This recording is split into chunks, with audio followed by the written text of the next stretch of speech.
From an engineer who briefly floated in the seas of the corporate world to the visionary who excelled in the startup universe, Krishna developed the art of building, experimenting, and rebuilding. This artistry helped him establish himself as the pioneer in the world of professional upskilling. Krishna is a landmine of stories, experiences, and insights. And he believes everyone has a story. On Simplilearn's very own homegrown podcast, As Simple as That, Krishna will be donning the hat of a podcaster, conversing with learners, industry leaders, business partners, and anyone who has insights to share. In this episode, we will get to see Krishna in conversation with Jorge Barboza, whose story has a lot of colors. A Grammy Award winner, Jorge started off as a video editor and then went on to don different hats. Carrying the Venezuelan spirit with him, he made a mark for himself in the United States. But how did a video producer from Venezuela go on to take up roles in different tech domains? We'll get to know all of it in this conversation. So let's dive right in.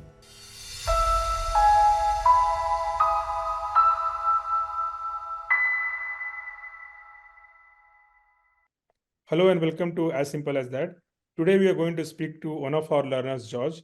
George is a Grammy Award winner who comes from the music industry and he switched his role to become part of IT industry very successfully. So we'll let George introduce himself and also share his story. So welcome, George. Thank you for taking time to speak with us and we look forward to hearing your story. Please get us started with your early childhood and on where you were born and how was the journey in the first few years. And we're very fascinated about your whole story, and I'm sure I find this very interesting, and our learners will also find it very interesting. Got it. And thank you so much for having me. Good morning to you over there. I hope we have time because if we're going to start with my childhood, it's going to be a long conversation, but a good one. I started actually very different from what you would expect for someone that went into the music industry. I am not a musician. My experience in the music industry is with video production. I didn't start it like that. It started when I was a kid, when I was in 4th grade, so 9 years old. I started showing interest in computers. My father, I asked him to get a computer for me, which in Venezuela was a very expensive investment at the time. So he put me one condition, and that condition is that I needed to learn to use a computer before I can own a computer. And I was completely Which fine. year was that? Which year was that? This was 4th grade. I guess it was in the 1991, something like that. Interesting. I had a similar experience in, I'll say in 87, 88. So I used to travel from my home to my school. So I used to walk. It was about 3-kilometer walk in the morning. And there was an overbridge on the road. On that overbridge, there was a big hoarding where a boy and a girl were sitting in front of computer and having Complan. Complan was a health drink that was very popular those days. So that used to fascinate me a lot on what this device is. Then I heard it is computer because there was no internet during that time. So I was always very fascinated that can I get an opportunity to really have something like that. But I had not seen anybody having it. So I never went and asked my parents also that can I have it. Till we went into a college and sat in front of a computer. Cool. So we have that in common, right? It's something that kind of attracts us when we're little kid. That was my father's only condition. I needed to learn how to use a computer before I can have one. So I started looking for trainings and courses when I was 9 years old in Venezuela. And I found one, and the only problem with that was that I was 9 years old and they wouldn't allow me in. So my father went with me and he kind of negotiated with the people in charge that if he comes with me and we both made the training, then I could do it. That's how I got into computers. So that's how I started in computer. After that, I have a cousin who lent me a couple of books to do algorithm and programming using BASIC. So fifth grade, I did my first coding in little programs where the computer asks you for a prompt and you fill it out and then you use it. So little things. That got me all the way into like computer science, engineering, that part of it, right? It wasn't until I got in college that I started showing interest on the arts and the music industry. So it was a kind of a different route. I started understanding that if I was going to be if I was going to fully develop myself, I needed to balance my mathematical, logical, nerdy side with my artistic side. So I started going into theater. I started doing theater, and there I met uh, two friends who were my partners when we started the company that So I didn't introduced me. understand, George, that learning computer to going into theater. So what fascinated you to get into music industry and hence you going to the theater? Was there any trigger point on at that point? Kind, it was kind of backwards. I mean, I was interested in music, but I noticed that I was a very logical person. Everything in my actions were more drive by logic than by emotions, and I wanted to get in touch with that part and balance it out. And that's why I came in theater, um, trying to develop that part a little bit more. Because if you think about it, like no good software is only designed by an engineer, right? You need a lot of people and with a lot of qualities and a broader range of faculties to actually create something that is effective and usable and that people will feel happy to use, right? I agree. The greatest example is Steve Jobs, right? He was not an engineer, he was not a computer guy, but he's the best product manager that or a software creator that anybody can think of, right? So I agree. Correct. So developing that emotional part and how to connect with people was something that I needed to do if I wanted to grow.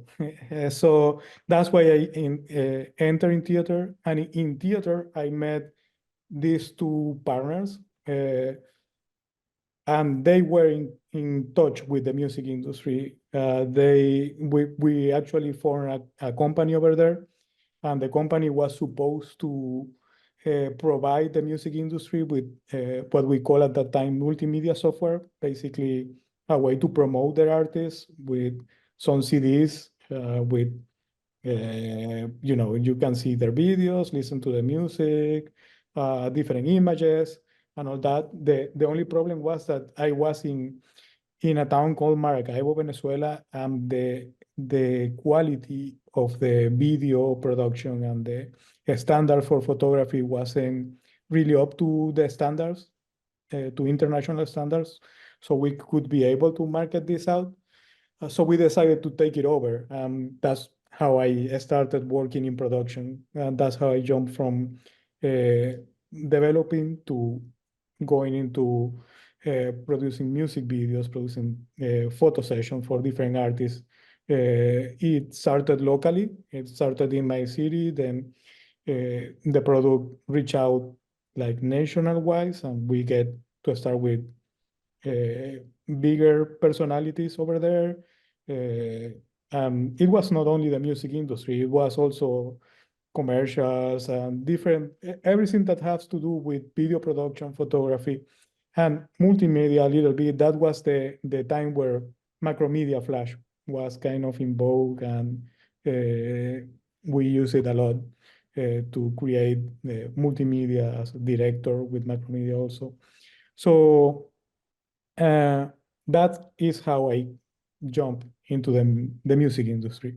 George, when you growing up, what was your primary language? Like you were doing this all this video music production in Spanish, or when did you learn English? Or English is quite common in Venezuela. I don't know. So how is it? Uh, um, I I took English lessons for about 3 years in Venezuela. Every Saturday, I was like about 6 hours doing English lessons, and I always joke about it because I say I learned my English back in Venezuela and I master it. And then I lose it when I live in Miami for 10 years. Nobody speaks English over there. So I couldn't practice it at all. Wait, you said Miami. In Miami, yeah. Miami, what do they speak? They speak again Spanish? Yeah, they all speak Spanish. It's really, really weird that you find somebody who speaks English over there in Venezuela. Oh, that. In Miami. Okay. So you already got yourself established in the music and commercial industry, producing multimedia for even bigger artists, and that one of those videos got you win Grammy. So you are fairly successful. I'll say very successful in Venezuela. So what triggered you to say that, okay, now I want to move out of the country and come to United States? What was the trigger point? Why would you do that if you are already doing pretty well there? Well, I kind of wouldn't like to get into the details because Venezuela is a very politically heavy and conflictive country at the moment and when I live over there. So it's probably not a light conversation to have, but Okay. fair to say that the situation over Venezuela was really complicated for everybody. After I came here, it got even worse. And I have my wife and my 1-year-old kid. Any opportunity that I got to try to make it out of the country was accepted, and that opportunity came with that award. So that helped me out Did to you looked at actually. only you looked at only United States as a possible destination to go and work outside Venezuela, or you evaluated other countries and then finally decided that maybe US is the best place to be?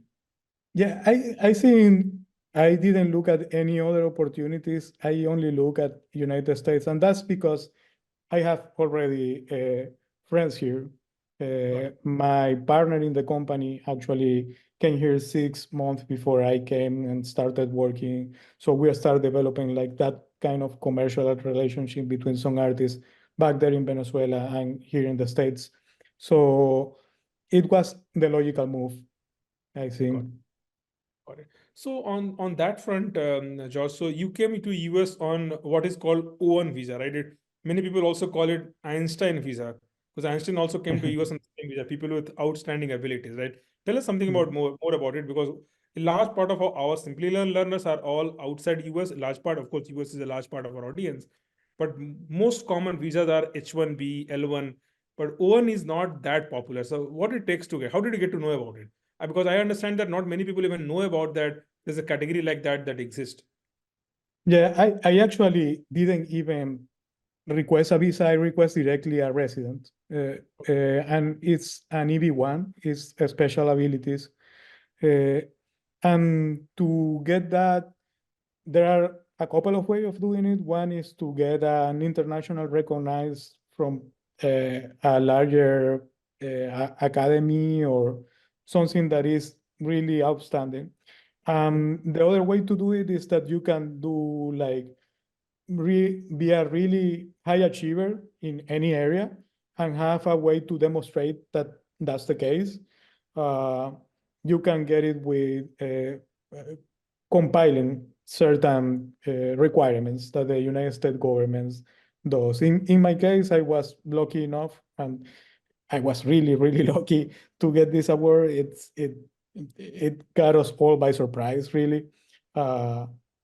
Even though we were really happy with the product and we knew the quality that we were putting in, it was a surprise. We were competing with Warner Brothers, Sony, like really, really big fish in the pot, and we could make it. So for me, it was just this, and to demonstrate to the United States that I was, a participant on the video, what was my function, why it was a crucial role to make it happen. So it's not easy, but if you collect the right information, you will be able to do it. What is this category called? EB1. EB1, yeah. Oh, sounds good. So good things happen with good people. So we put the good amount of effort with good Well, thank you. intention. Maybe you own the award. So now coming back to your entry into United States, which year was that? That was in 2008. 2008. Okay. So 2008 was not at the best of the time when it comes to global market. I No. think it was just subprime crisis, and there was like all kinds of unemployment and all kinds of negative things on the economy. And I think it continued till pretty much 2010. So how was it coming to US, such a costly place to raise family and live in? How did you manage those years? Like, did you get so you directly came on EB1. So you got you came as an immigrant with an ability to work in US. So you didn't have any restriction as such to work on a certain type of work, right? Yeah, kind of. Like I was able to come in and I was able to work legally probably 3 to 4 months after I came in. So not that big of an amount of time, but even that length of a time to live with your wife and your kid in the States without any other income is complicated. It's really hard. We managed to do it. We adjust our belts and were able to do it without uh, having to resort to anything too complicated. Thank God we have the support of my family back there in Venezuela. But that time we have something that's called like family. I don't know how to say this in English, but it was a way that Venezuelans can send money over here to the United States, and we were able to use that. Uh, so there were a lot of advantages and disadvantages of coming that year. The main disadvantage is what you mentioned, right? There was no job available. The music industry suffered as much as the rest of the industry. So it was complicated for me to find my niche or find my space on that moment in time. Um, the probably the only good side of that is that I have a property back there in Venezuela, my house, my home over there, that I could sell for a relatively good price at that moment. And since prices were low here, I was able to buy something over here with that. So it kind of compensates a little bit the bad moment. But uh, like I mentioned, that was a hard moment for all the industries. But I found that it was easier for me to get work as a freelancing in software engineering than it was for me to get into production. I didn't have the same resources and contacts that I have back in Venezuela. So I started doing a little bit of freelancing for websites and some small companies that needed, little adjustments How on are the you finding side, this? managing content. How are you finding those works? Like you were using platforms like Elance and Upwork kind of platform. How do you make yourself available for small businesses to contract you? Yeah, in part, I don't know if Upwork was at that time, but I used something similar It used to be in called Elance that time. It became oh, part of okay. So yeah, it might be. 1670. Yeah, it might has been freelance. Uh, yeah, I use different digital platforms to find job and also for reference from some friends.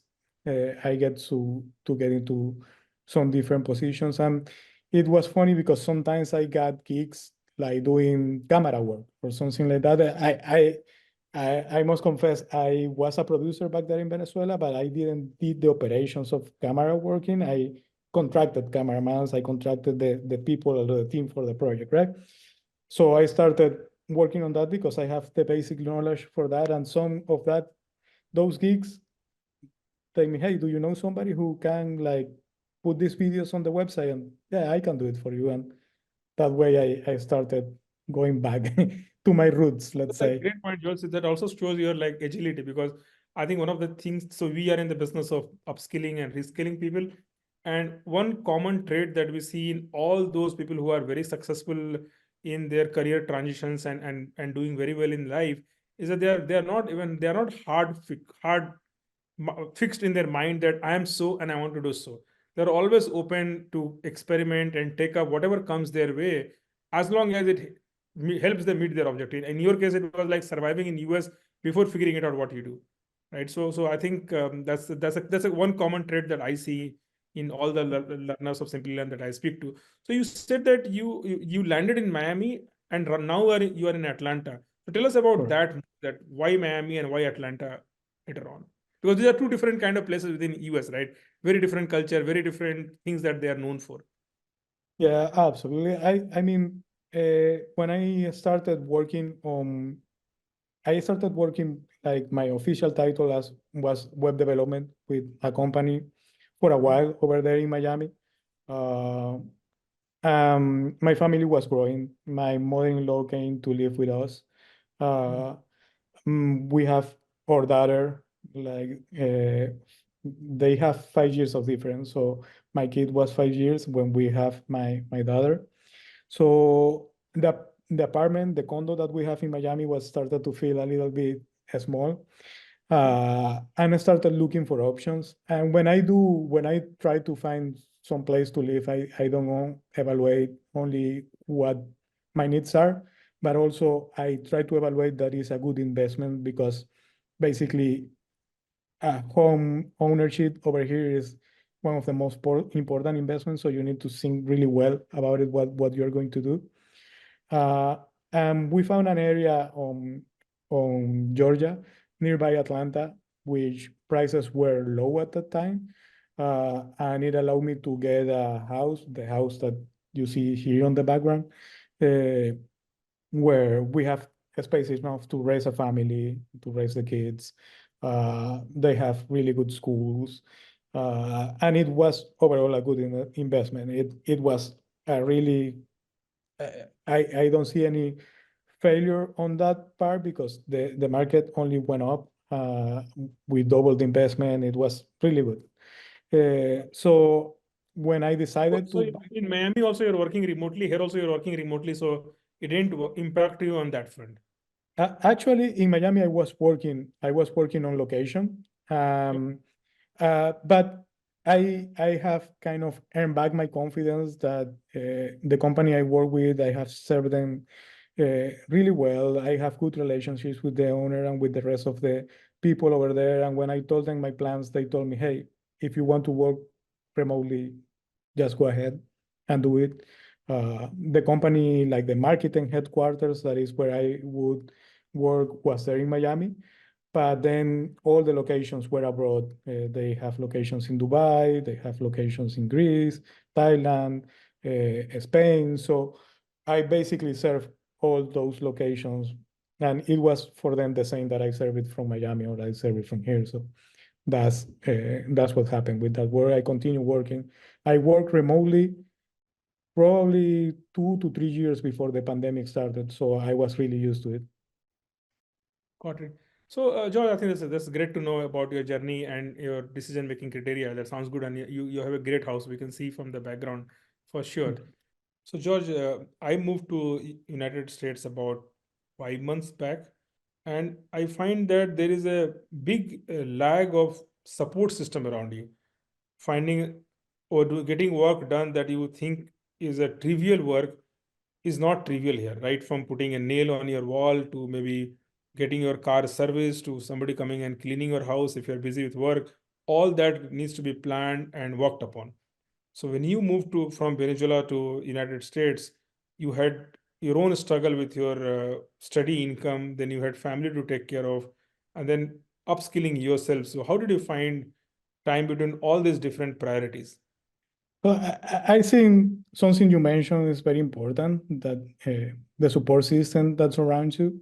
In my case, my close family was really supportive, first of all. So I have a wonderful wife, which has helped me a lot and supported me. Um, uh, I'm the luckiest man alive for having her. She was paying very much attention that, if I feel stressed, hey, let's stop for a moment, cut it out, let's take a moment for ourselves and enjoy it, so I can balance out the stress of all this over here. Uh, um, uh, I I try to manage my time very, very carefully. I don't sleep that much, which is not healthy. I'm trying to improve in that, but I do have tried to have more hours during my day, and I start early and end up late. Uh, Probably something that got from production since I was the producer on all those projects. I was always the first to be there and the last one to go out. So I'm used to hard work, 16-hour a day work. So it's something that you try to uh, put the energy, manage your time, and sleep when you can. Got it. I'll not recommend really people to sleep less because you are blessed that you can be healthy with less sleep. But yeah, I've seen some of my friends Yeah. also, they manage with 4 or 5 hours of sleep, and I still wonder how. Because I need 7 8 hours of sleep every day. Otherwise, I don't feel energetic the next day. So tell me, what are your hobbies? Like, how do you like do recharge yourself with so much going on? There are probably three hobbies that I have.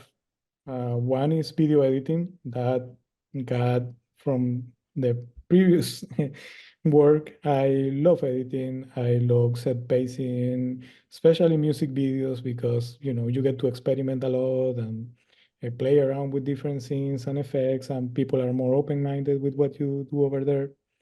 That's one thing. The other thing that I like to do is write. I like to write.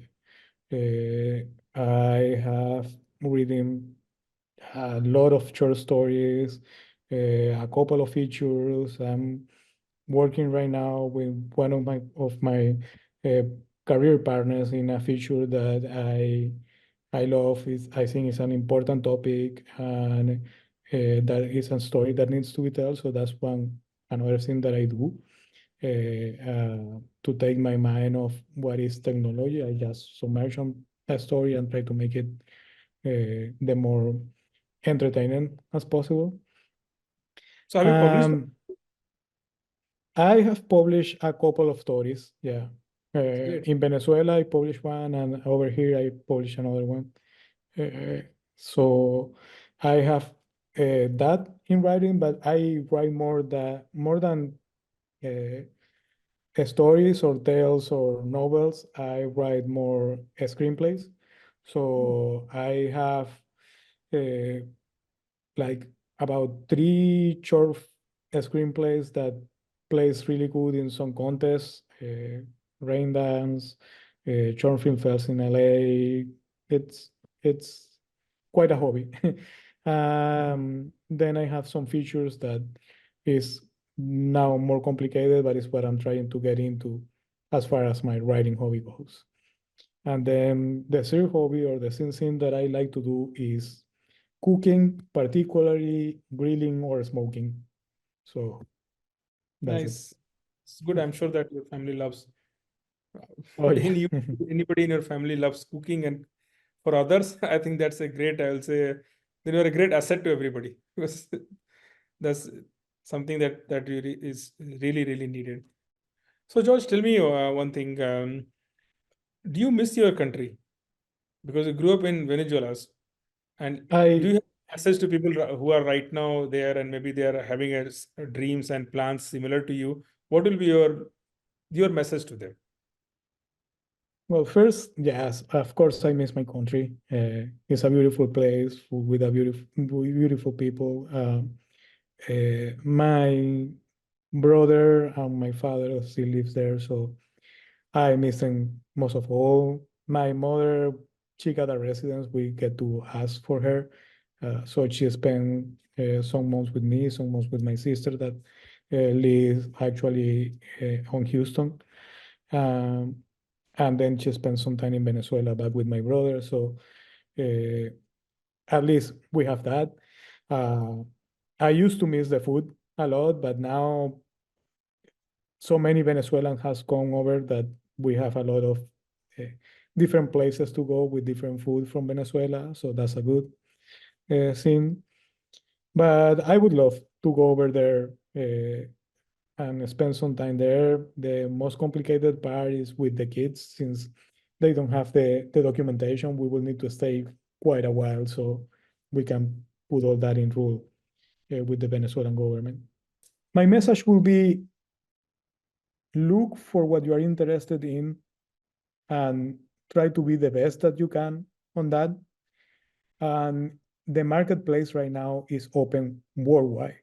So if you're in Venezuela, you have an advantage over me. Life there costs way less than what it costs here, but you can earn the same salary that I got here working remotely from there.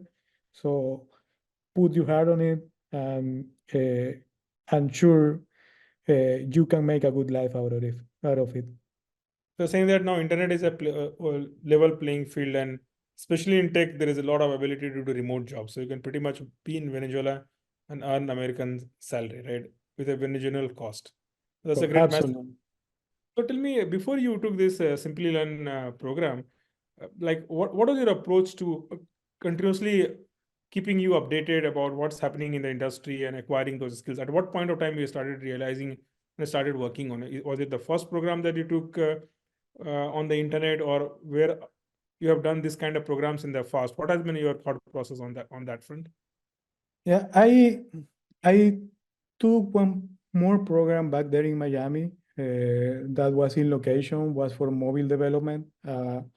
I took it in part because I wanted to learn a little bit about that area. I haven't been able to touch that when I was in Venezuela on college or anything.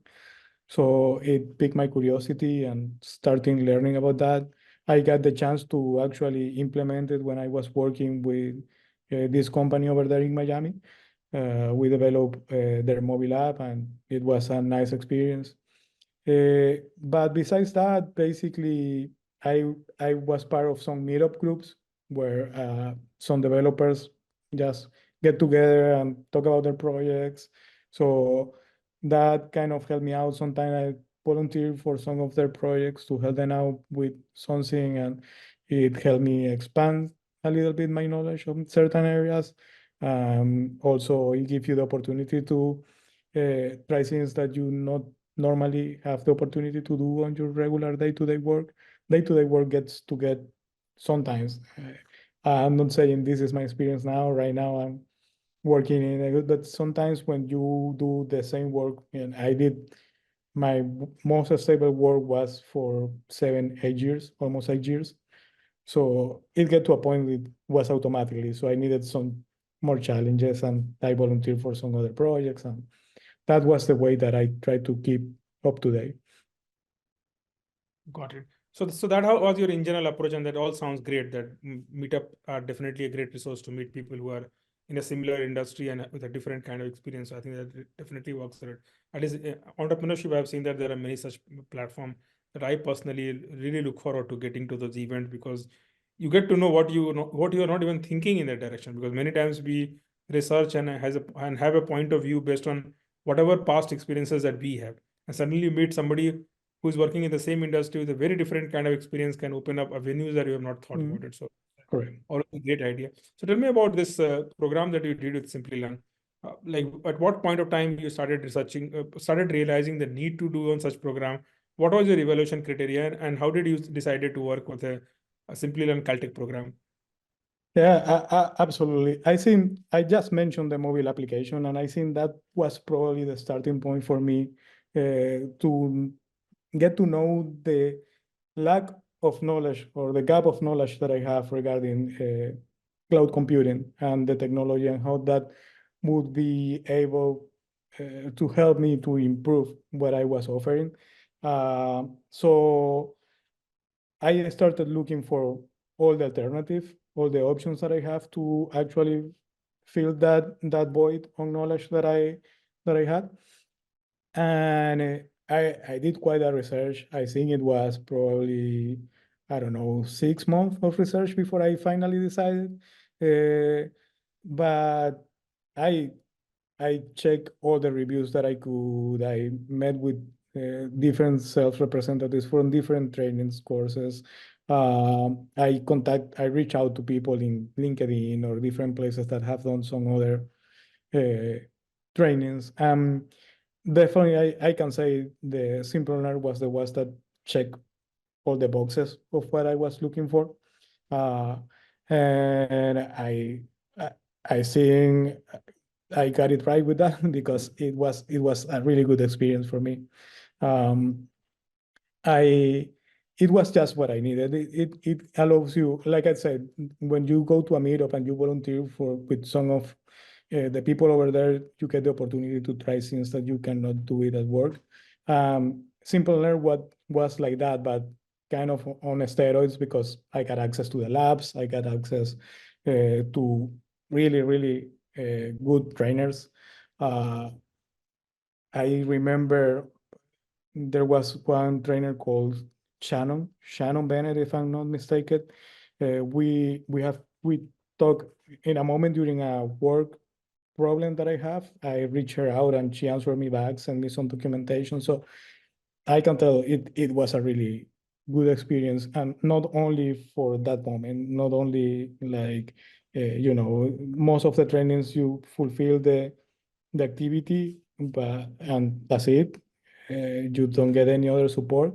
But with Simplilearn, I got that extra miles of getting the support outside the limits of the training, and I really appreciate that. Oh, that's great to know. And thank you for sharing your feedback. So tell me, George, in particular, see, one of the goals that we also have is that when we do this live cohort-based training, you get similar-minded people with a similar kind of objective into one common platform where you learn from an instructor, you learn by doing some hands-on project, we give labs for you to practice offline while you're not in a class. One of the objective also is to network with people from across the globe. Did you find anything on that sort useful in your class where you could connect with people from who are not from United States, or maybe they're from United States but from different state, not from Georgia and so on?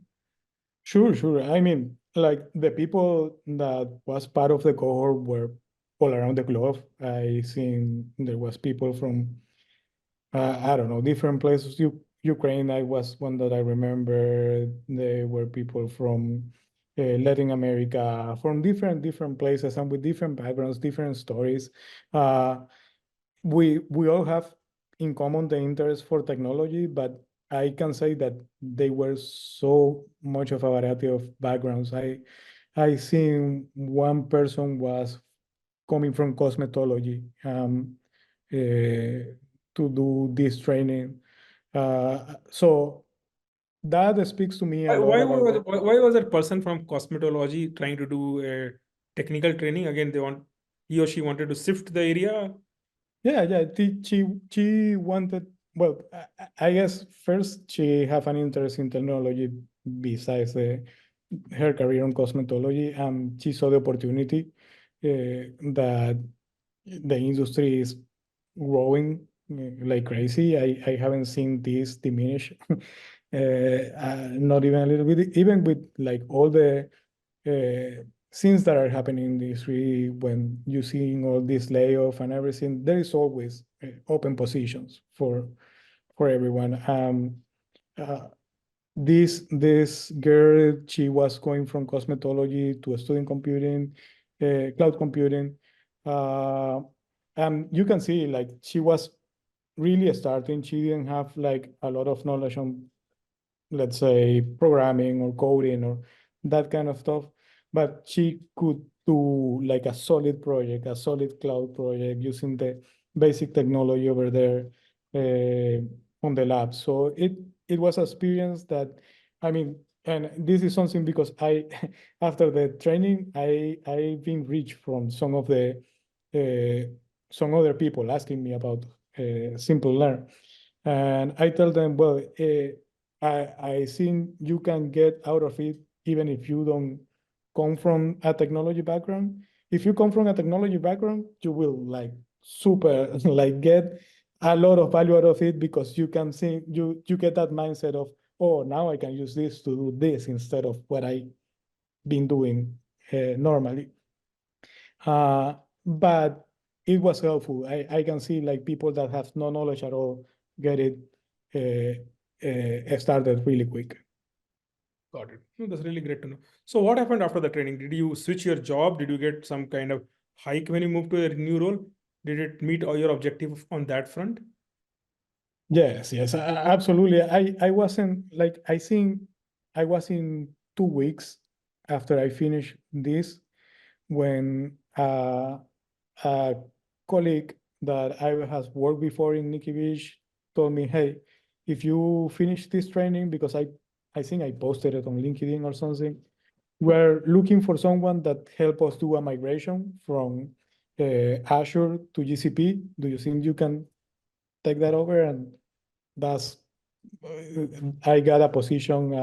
It was a contract for a year to do that, to do the migration and setting the basis for the new application that the company was about to launch. So that was great. And I mean, I mentioned that I have worked for 7 to 8 years with the same company. Then this opportunity comes up, and I was really thankful for the company. They allowed me to work remotely and everything. But I really wanted to grow in my career, and I feel that I have reached the top that I could do over there. So I took my chances and take the contract. I basically doubled my salary just, from Wow. this switch. Yeah. That's a great doubling a salary is a big achievement through a 6 months training program. So you made a very strong point that while you are going through the training, you posted it about LinkedIn that here is a program that I'm doing. So that opened up opportunity for you even before you completed the program. So I think that's a good message that we should give to our other learners also, that don't wait for it to get completed.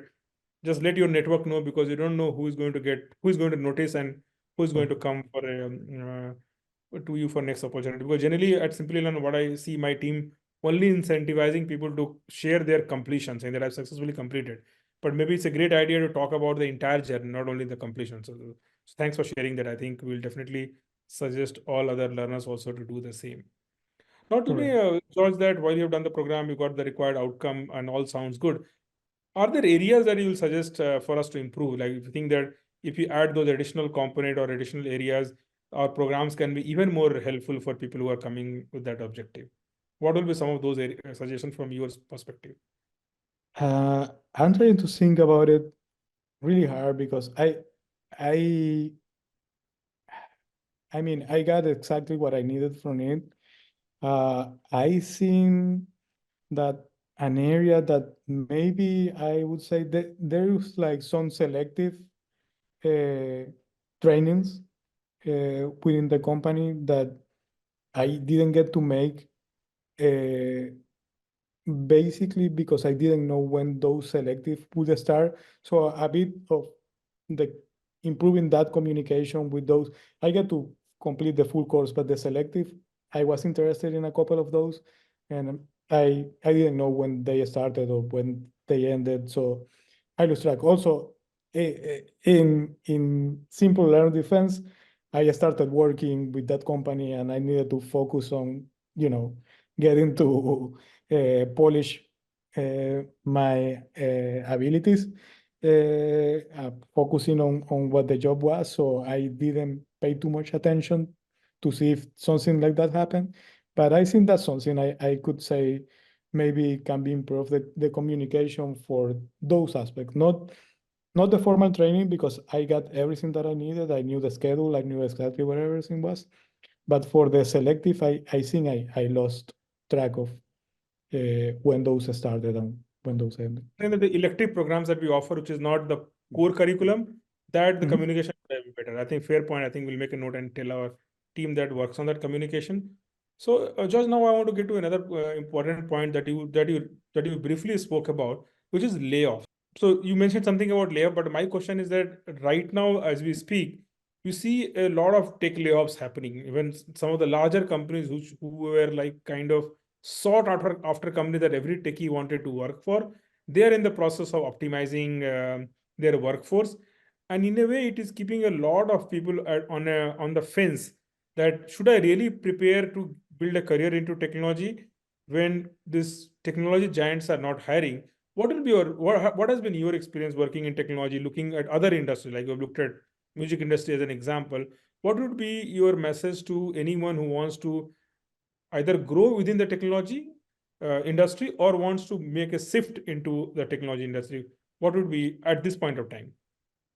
I would say learn and put in practice everything that you learn as fast as you can. Fail a lot, fail as fast as you can, because we need to fail in order to actually succeed and make a product that is successful. And it's the only way that you get to learn. Uh, I and the why I say this is because right now the industry is in a point where it's requiring from everyone that participates to have a wide knowledge of the industry. So you don't only need to know coding in one language, you need to learn how to automatize testing, how to deal with all the infrastructure changes, how to deal with so many different areas, and it's what is expected right now. So you need to learn it, you need to try to implement it, to fail, and to keep failing for a while until you succeed, so you can master uh, different areas that is needed right now. And that's just the reality of the industry, probably the same reality in any industry. That you want to succeed right now, you need to be multitasking and show passion for what you do, and put all your heart in it. And people, managers tends to be forgiving for honest mistakes. So just keep trying, keep doing it, keep working on it, and you will succeed for sure. So you still think that it's a great industry to come in and build career, right? In spite of Absolutely. layoff. I think that's Absolutely. my take also. I have not seen any techie who is jobless, because Correct.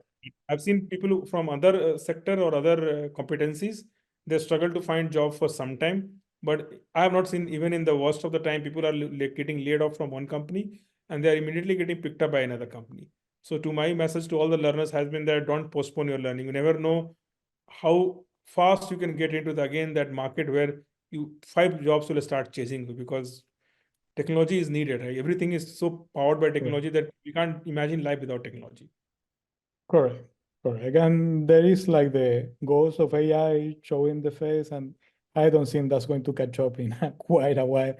Um, for example, like I think the previous company we use Copilot to help us out with coding. It was better to deactivate it and do the code by yourself, because it's not there yet.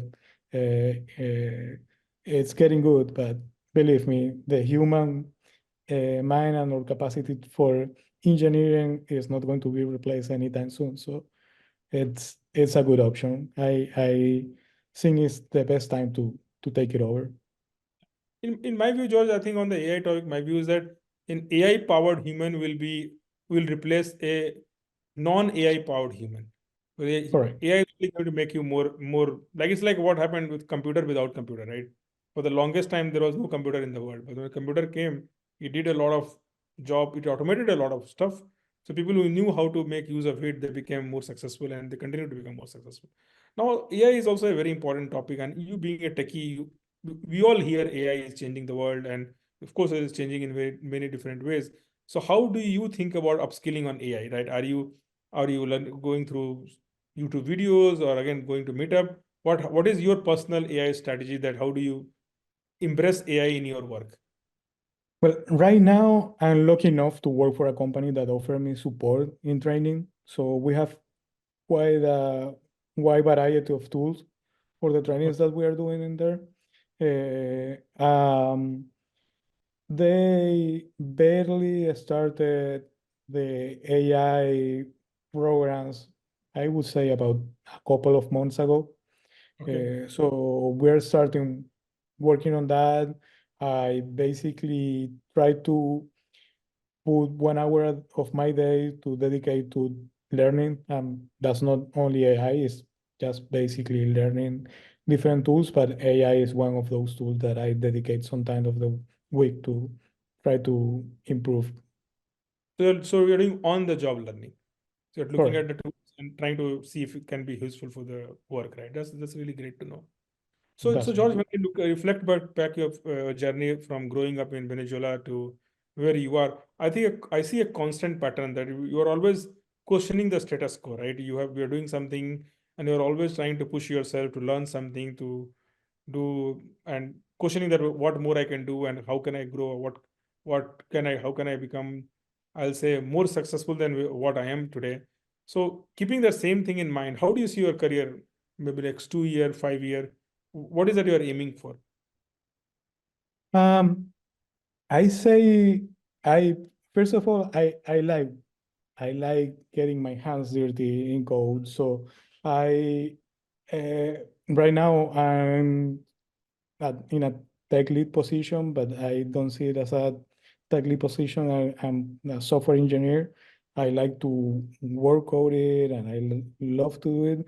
One thing that I'm planning to do, and probably something that I could do in the future, is to create my own company that actually support some other of the industries I have experience in. Like I mentioned, I worked for 8 years on an industry that was the hotels and restaurants industry. There's a lot of need over there for companies that support their technology backbone. And that's still in plans, but it's something that I would like to achieve. So the entrepreneurship work that you're doing in Venezuela was again coming back to you, that now that's, I think, once your like day-to-day needs are met, you want to question, you want to like push yourself to do more, right? So that's a great common theme that I have seen in all people who are very, very successful.